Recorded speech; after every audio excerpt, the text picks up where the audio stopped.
Hello everyone, this is Vandana and welcome to CTET Adda. Start करेंगे आज का सेशन। टारगेट के बेस पे है। हमने टारगेट करा है कि 2011 से 2024 के बीच के सारे क्वेश्चन हम करेंगे जो भी हमने थ्योरी कंप्लीट करी है। तो उसी का पार्ट सेकंड है और इसमें 12 क्वेश्चन आपको देखने को मिलेंगे जो कि सीटेट पेपर 2 से रिलेटेड हैं, जो लोग साइंस और मैथ के हैं।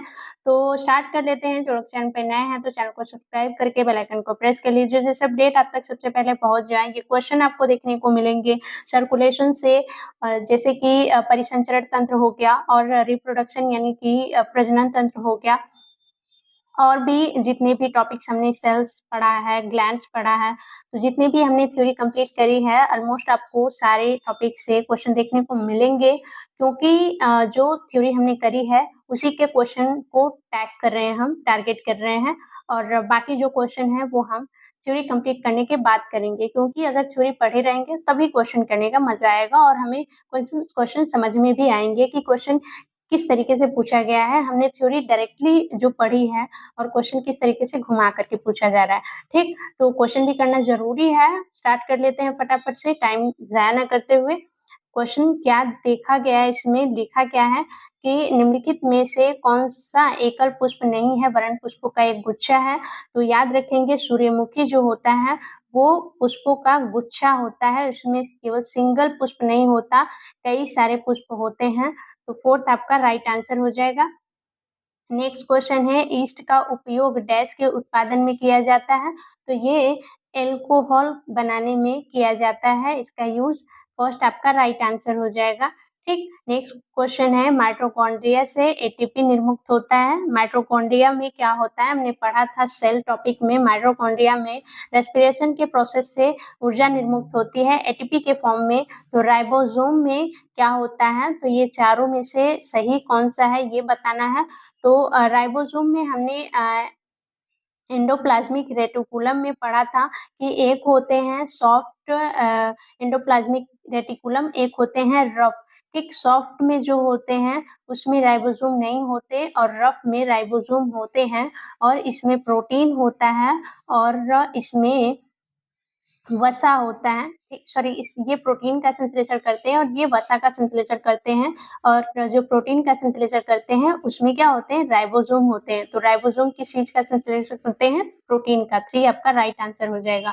नेक्स्ट क्वेश्चन है, मधुमेह रोग किस हार्मोन द्वारा नियंत्रित होता है। तो हमने पैनक्रियाज पढ़ा था। पैनक्रियाज क्या करता है, इंसुलिन सिक्रीट करता है। इंसुलिन हार्मोन, इसकी कमी से जब इंसुलिन कम सिक्रीट होता है और उसकी कमी से क्या होता है, मधुमेह रोग यानी कि शुगर रोग हो जाता है। नेक्स्ट क्वेश्चन है, निम्नलिखित में दूध में निम्नलिखित कौन से पोषक तत्व होते हैं। तो दूध को सर्वोत्तम पोषक तत्व माना गया है क्योंकि इसमें सारे पोषक तत्व होते हैं, और बाद में इसको हटा दिया गया क्योंकि इसमें विटामिन सी नहीं होता है।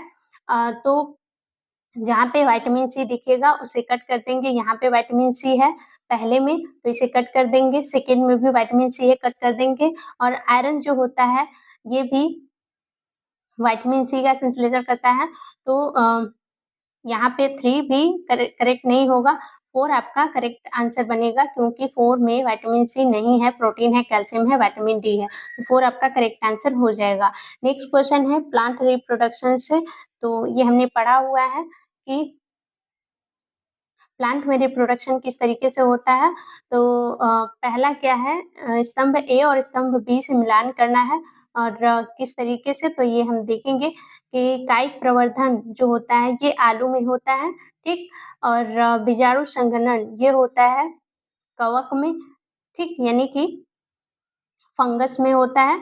और मुकुलन जो होता है यीस्ट और हाइड्रा का हमने एग्जाम्पल पढ़ा था। खंडन जो होता है वो शैवाल में होता है यानी कि एल्गी में होता है। ठीक, तो पहले का यानी कि ए का सेकेंड, बी का फोर्थ, ए का सेकेंड और बी का फोर्थ, ए का सेकेंड और बी का फोर्थ। तो सेकेंड आपका राइट आंसर हो जाएगा। नेक्स्ट क्वेश्चन है, नीचे दिया गया कौन सा कथन सही नहीं है। ध्यान रखेंगे ये नहीं वाले क्वेश्चन ज्यादातर गड़बड़ हो जाते हैं, तो सही नहीं बताना है। और यहाँ पे सर्कुलेशन यानी कि परिसंचरण तंत्र से क्वेश्चन पूछा गया है। आर्टरीज के बारे में, आर्टरीज के बारे में हमने पढ़ा था कि आर्टरीज जो होती हैं वो ऑक्सीजनेटेड ब्लड कैरी करती हैं और ये बॉडी से रक्त को हार्ट से बॉडी तक लेकर के जाती है। ये हमने पढ़ा था और यही चीज़ पूछा है। हमने पहले ही पॉइंट में लिखा था कि इसकी भित्ति जो होती है मोटी होती है, इसमें कपाट नहीं पाए जाते हैं और धमनियों की भित्तियाँ प्रत्यास्थ होती हैं, ये भी सही है। सभी धमनियाँ ऑक्सीजन समृद्ध रक्त को लेकर के जाती हैं, ये भी सही है। और लास्ट क्या है, सभी धमनियाँ ऑक्सीजन को हृदय से अन्य भागों में ले जाती हैं। तो धमनियाँ क्या करती हैं, ये रक्त को कैरी करती हैं, ऑक्सीजनेटेड, डीऑक्सीजनेटेड। इनका काम होता है, धमनी और शिरा का काम होता है ऑक्सीजनेटेड और डीऑक्सीजनेटेड ब्लड को कैरी करना, न कि ऑक्सीजन को कैरी करना। तो फोर्थ आपका सही आंसर हो जाएगा। फोर्थ ही गलत है और जो गलत है वही सही है, क्योंकि गलत बताना था। नेक्स्ट क्वेश्चन है, निम्नलिखित में से मानवों की कौन सी ग्रंथि 2 से अधिक हार्मोन स्रावित करती है? तो यहाँ पे पीयूष ग्रंथि आपका राइट आंसर हो जाएगा। पीयूष ग्रंथि जो होती है उसे मास्टर ग्लैंड भी बोलते हैं, ठीक है, मास्टर ग्लैंड भी बोलते हैं। और पीयूष ग्रंथि 2 से अधिक हार्मोन स्रावित करती है। आपका हमने पढ़ा था ग्रोथ हार्मोन, ग्रोथ में ये भाग लेती है। ऑक्सीटोसिन जो हार्मोन होता है उसमें भाग लेती है। तो इतना याद रखेंगे कि ये 2 से अधिक हार्मोन सीक्रेट करता है। नेक्स्ट क्वेश्चन पे चलेंगे। नेक्स्ट क्वेश्चन भी प्लांट रिप्रोडक्शन से है। फर्स्ट कॉलम को सेकेंड कॉलम से मिलाना है। कटिंग जो होता है वो रोज में होता है, ठीक है। यहाँ पे 4 दिया हुआ है और यहाँ पे 5 दिया हुआ है, यानी कि कोई एक स्किप हो जाएगा, ठीक। कटिंग जो होता है गुलाब में होता है।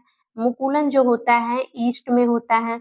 विखंडन जो होता है स्पाइरोगायरा में होता है।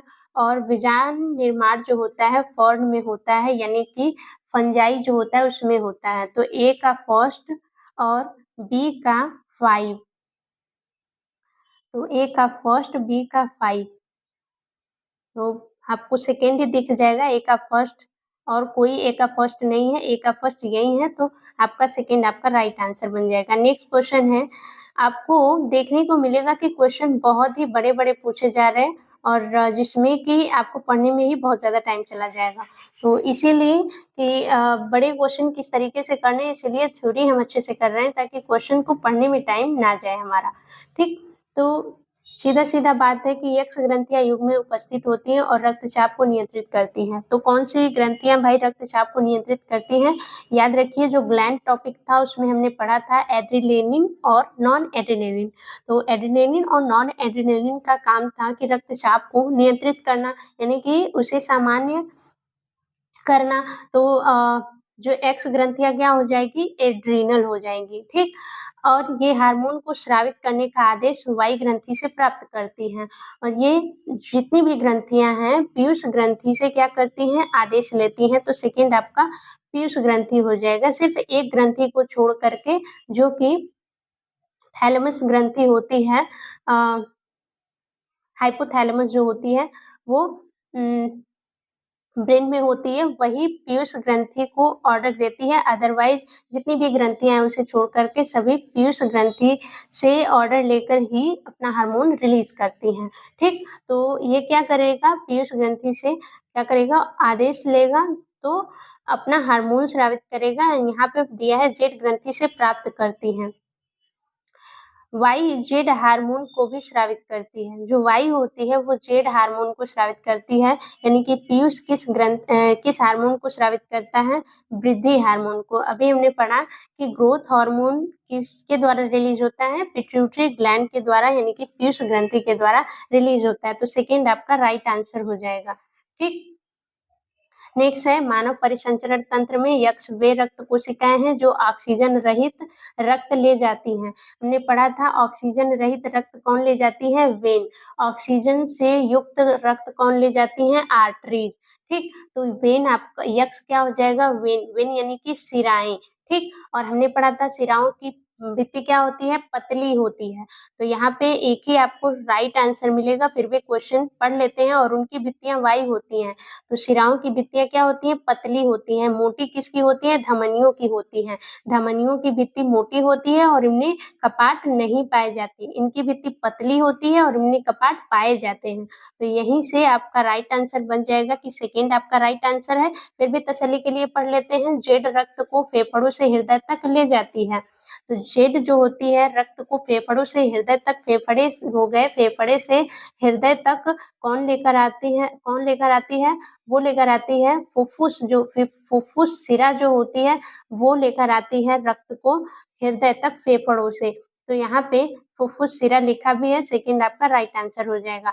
नेक्स्ट क्वेश्चन देखेंगे, कितना बड़ा क्वेश्चन है, इसे पढ़ लेते हैं। निम्नलिखित अनुच्छेद को पढ़िए तथा उस शब्द समूह वाले विकल्प का चयन कीजिए जो सही प्रकार से दिए गए क्रम में रिक्त स्थानों को भरे। ये चाहे तो क्वेश्चन को छोटा करके भी दे सकते हैं, लेकिन इनको क्या करना है, सभी को तो सिलेक्ट नहीं करना। तो ये चाहते हैं कि बच्चे का टाइम चला जाए पढ़ने में ही और वो क्वेश्चन ही ना कर पाए, ठीक है? तो हमें ये गलती नहीं करनी है, पहले क्वेश्चन को इतना कर लेना है कि थ्योरी इतनी अच्छे से कर लेनी है कि क्वेश्चन पढ़ने में ज़्यादा टाइम ना जाए।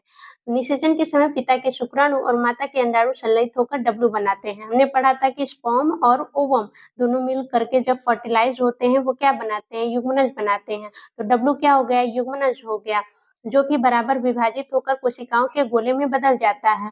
विभाजित होकर के जब ये युग्मनज बन जाता है, विभाजित होकर के कोशिकाओं के गोले में बदल जाता है, कोशिकाएं विभिन्न अंगों और ऊतकों में परिवर्तित होने लगती है। इस विकसित होती संरचना को एक्स कहते हैं। जब ये विकसित संरचना होती है इसे कहते हैं भ्रूण, ठीक है? क्या बोलते हैं?